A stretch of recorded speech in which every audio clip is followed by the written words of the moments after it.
안녕하세요. 오늘의 수업 주제는 봉건사회의 형성, 서유럽의 봉건사회가 형성되다를 가지고 한번 살펴보도록 하겠습니다. 앞 시간까지 우리가 뭘 살펴봤는가 하면은 로마에 대해서 살펴보았습니다. 로마가 결국에는 서로마와 동로마로 나누어지고 그 다음에 이제 어떻게 되었을까가 되는데요. 오늘이 바로 그 주제가 되겠습니다. 오늘 내용은 로마가 나누어진 다음에 특히 서로마 지역이 어떻게 변화되었는가에 대해서 같이 한번 살펴보도록 하겠습니다. 먼저 시기별로 어떤 변화가 있었는가를 한번 살펴보도록 하겠습니다. 자, 먼저 4세기 말에 게르만족의 이동이 있습니다.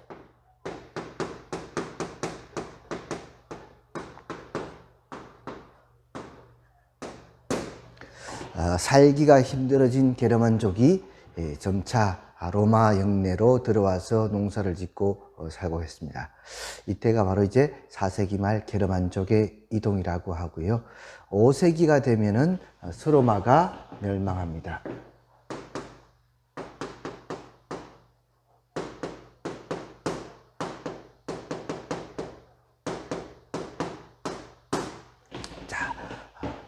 게르만족의 용병대장 오도 아케르에게 서로마 제국이 멸망하고, 그 다음 5세기 말이 되면은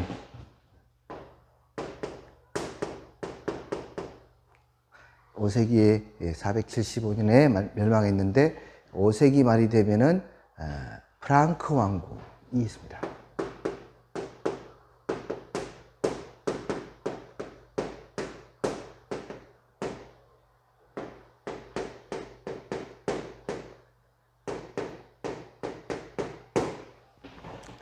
자, 5세기 말이 되면은 프랑크 왕국의 클로비스가 그리스도교로 개종을 하고 로마 교회의 지지를 얻으면서 프랑크 왕국이 발전을 합니다. 조금 더 세세하게 설명을 드리면 어떻게 되느냐, 이 4세기 말에 게르만족들이 로마 영내로 들어오면서 로마 사람들은 이 게르만인들을 용병으로 받아들이고 이들에게 싼 값에 로마를 방위하게 합니다. 농사를 짓게 합니다. 그러면서 로마 시민들은 그냥 사치와 향락에 빠지게 되겠죠. 그래서 결국 로마는 점점 쇠약해져 가는데요. 게르만족의 용병대장이었던 오도 아케르라는 사람이 이제 로마 제국을 멸망시킵니다. 이때 서로마 제국이 멸망하게 되는데요. 서로마 제국이 멸망하고 그 지역에는 게르만족들이 세운 수많은 그러한 왕국들이 있습니다. 서고트 왕국, 동고트 왕국, 그다음 반달 왕국, 이런 왕국들이 있는데 프랑크족이 들어와서 세운 프랑크 왕국이 가장 번성하고 오래 갔습니다. 나머지 나라들은 왜 금방 멸망했느냐? 로마의 발달된 문화에 비해서 게르만족들의 문화는 그렇게 정치라든가 이런 면에서 발달하지 못했기 때문에 나라를 세워도 통치가 제대로 이루어지지 못했습니다. 그래서 금방 세워지고 금방 멸망하고 했는데 프랑크 왕국만큼은 이동 거리도 짧았고 또 그리스도교로 개종을 하면서 로마인들의 환심을 샀습니다.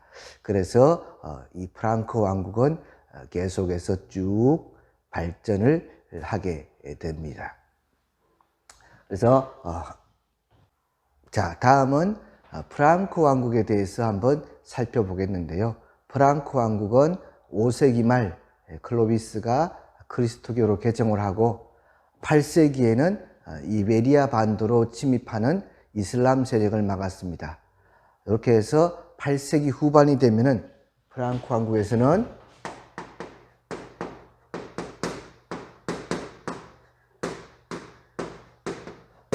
5세기 말에 것도 있지만 그 다음 8세기가 되면서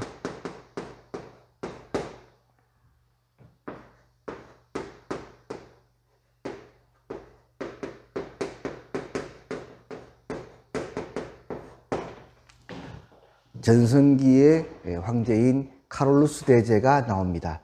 이 카롤루스 대제는 8세기 후반 전성기로서 영토를 많이 확장하고요. 그래서 서로마 황제로 대관을 받습니다. 이 말은 무슨 말이냐 하면은 로마가 원래 있었을 때는 뭐 다른 민족들이 침략을 못했죠. 너무 강했으니까. 로마가 망하고 난 다음부터는 이제 아시아 쪽에서, 서아시아 쪽에서 이슬람 세력이 성장을 해서 이집트 지역부터 시작해서 이베리아 반도에까지 이슬람 세력이 뻗칩니다. 그래서 로마 지역이 이제 이슬람 세력으로부터 공격을 받게 되는데 이것을 막아준 나라가 바로 이 프랑크 왕국이 되겠습니다. 그래서 프랑크 왕국이 로마를 지켜줬다라고 해서 로마 교황은 이 카롤루스 대제에게 서로마 황제로 임명한다는 그런 관을 세워줍니다. 이것을 가지고 서로마 황제 대관이라고 이야기를 합니다. 자, 카롤루스 대제라는 사람은 영어로는 찰스라고 부르고요. 프랑스어로는 샤를마뉴, 독일 말로는 카롤 대제라고 이렇게 부르는 같은 사람을 이야기하는 것입니다. 자, 그런데 안타깝게도 카롤루스 대제가 죽고 난 다음 이 프랑크 왕국은 분리가 됩니다. 서프랑크 왕국, 동프랑크 왕국, 중프랑크 왕국 이렇게 분리가 되는데요. 경계선은 조금 차이가 있지만 먼저 베르댕 조약에 의해서 나눠지고요. 그 다음에 조금 수정이 되어서 메르센 조약에서 세 나라의 영토가 이제 확정이 되는데 이 영토를 기준으로 보면은 서프랑크 왕국은 오늘날 주로 프랑스에 해당되고요. 그 다음 동프랑크 왕국은 독일, 그 다음 중프랑크 왕국은 이탈리아에 해당되어서 프랑스, 독일, 이탈리아의 기원이 된다. 이렇게 말씀드릴 수가 있겠습니다. 자, 다음은 이제 봉건제도에 대해서 한번 살펴보도록 하겠습니다. 서양의 봉건제도 도대체 왜 만들어졌을까요? 왜 만들어졌을까요?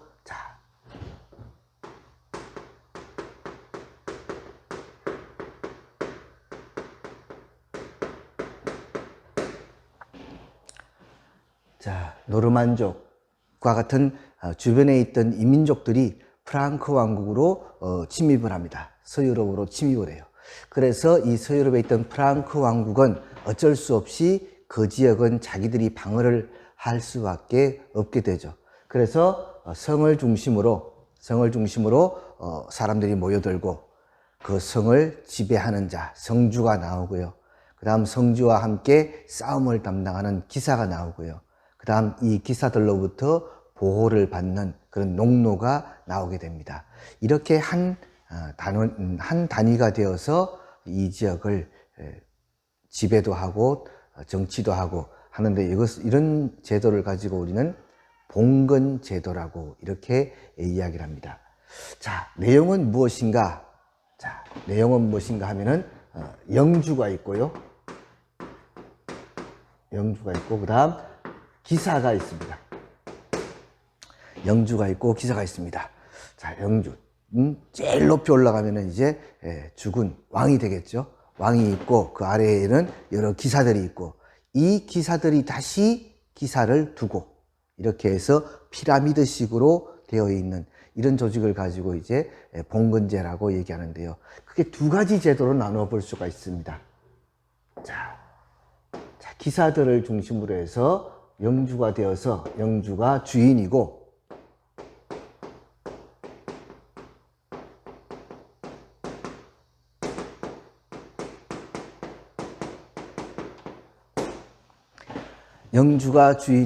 그를 따르는 종이 바로 기사가 되겠습니다. 그래서 주종제도 군사적으로 이렇게 나누어 볼 수가 있고요.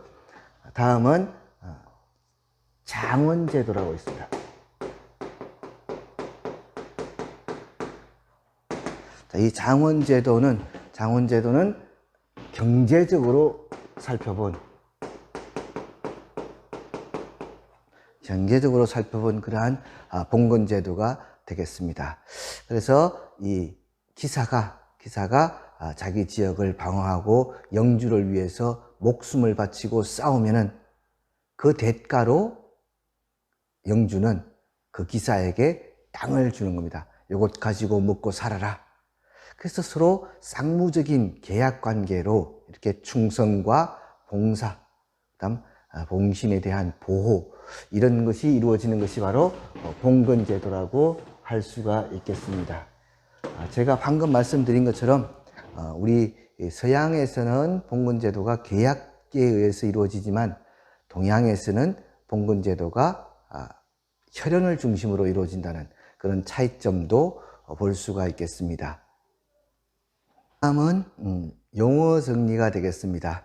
우리가 지금까지 살펴본 그런 여러 제도들 중에서 여러 용어가 나왔는데요. 먼저 봉신, 보호받는 신하, 곧 주군이 자기 기사를 보호해 준다는 의미로 봉신, 그래서 먹고 살게 해준다, 그런 뜻이 되겠습니다.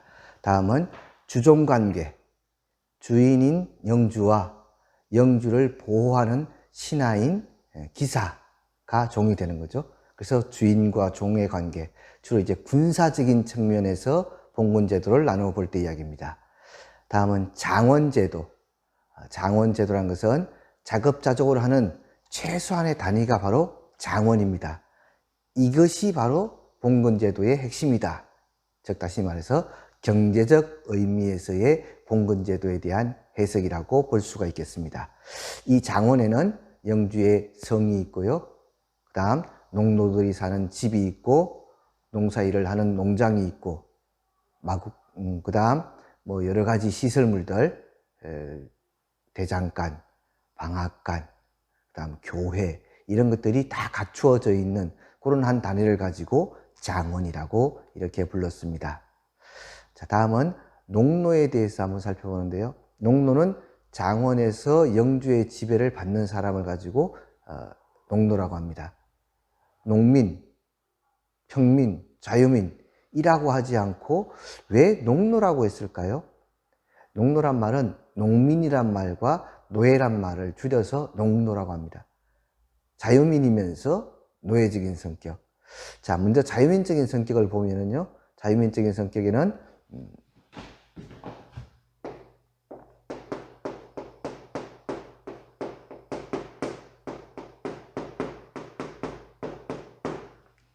거주 이전의 자유가 없다. 요거는 뭐겠어요? 노예적인 성격이죠. 자, 그 다음에 약간의 재산 소유, 세금. 자, 자기 재산을 소유할 수 있고 세금을 국가에다가 낸다. 자, 이거는 이제 자유민적인 성격. 자, 거주 이전의 자유가 없고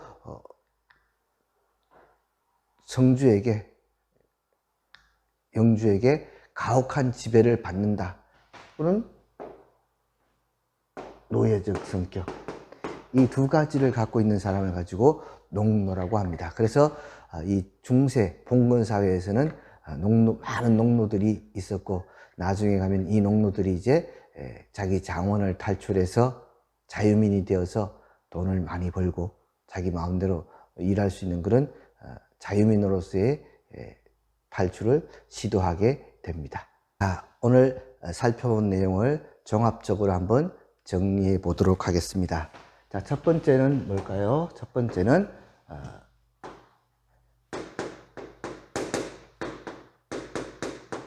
자, 로마가 분리가 되었습니다.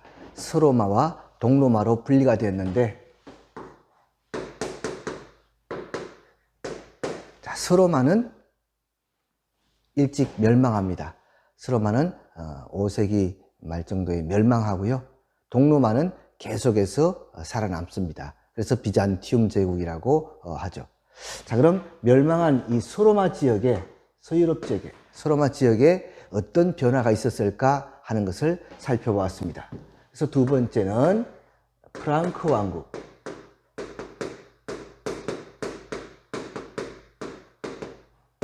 살펴봤습니다. 이 서로마가 멸망한 이 지역에는 게르만족들이 많이 들어와서 살았는데요. 게르만족들도 다양한 여러 개의 나라를 세웠습니다. 그러나 오래가지 못하고 금방금방 망하는데, 그것은 뭐냐 하면은 바로 이 문화가 원래 살던 로마인들보다 훨씬 더 떨어지기 때문에 이들을 통치할 수 없어서 금방 멸망했지 않았나, 이렇게 생각합니다. 그리고 로마인들이 도와주지를 않았습니다. 자, 그런데 이 지역에 대제국을 건설한 그러한 나라가 나오죠. 바로 그게 뭐예요? 그게 바로 프랑크 왕국입니다. 그래서 프랑크 왕국에서 클로비스의 정치, 그 다음 카롤루스 대제의 정치, 이 두 가지를 꼭 기억해 주시고요. 그 다음 이 카롤루스 대제가 죽고 난 다음에 이 프랑크 왕국은 다시 분열이 되죠. 서프랑크, 동프랑크, 중부프랑크, 이렇게 분리가 됩니다. 그래서 이 다음에 이 나라들이 프랑스, 이탈리아, 독일이 되는 기초가 되는 거죠. 자, 다음은 뭐냐면 이제 이 서로마가 멸망하면서 프랑크 왕국이 서고 계속해서 이민족의 침략을 받으면서 이 서유럽에는 독특한 정치 제도가 나왔는데요. 그것이 바로 뭐다? 그것이 바로 봉건 제도이다.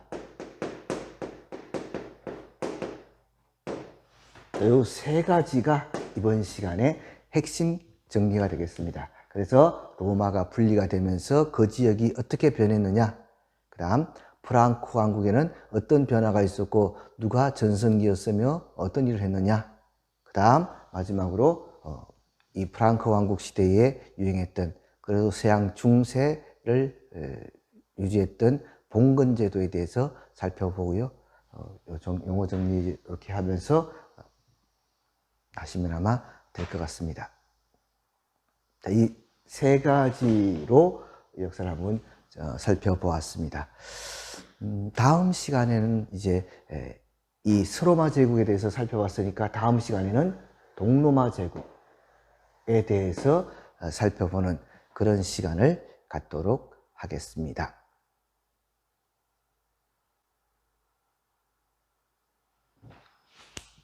잠깐. 자, 그래서 이 프랑크 왕국의 카롤루스 대제 때는 게르만족의 전통,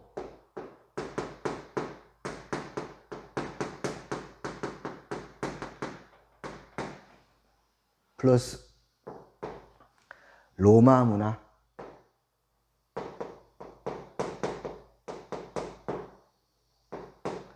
플러스 이 지역에 있던 크리스트교 문화를 클로비스 때부터 수용해서 적극적으로 받아들입니다. 그래서 이 프랑크 왕국에는 게르만 전통, 로마 문화, 크리스트교 문화,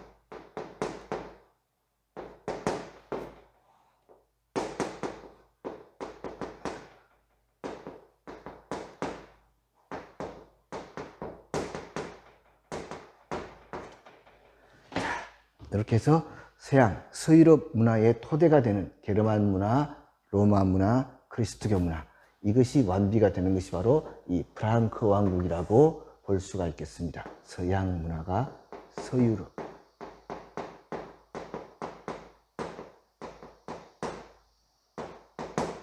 문화의 토대가 되는 것이 되겠습니다. 이상으로 마치도록 하겠습니다.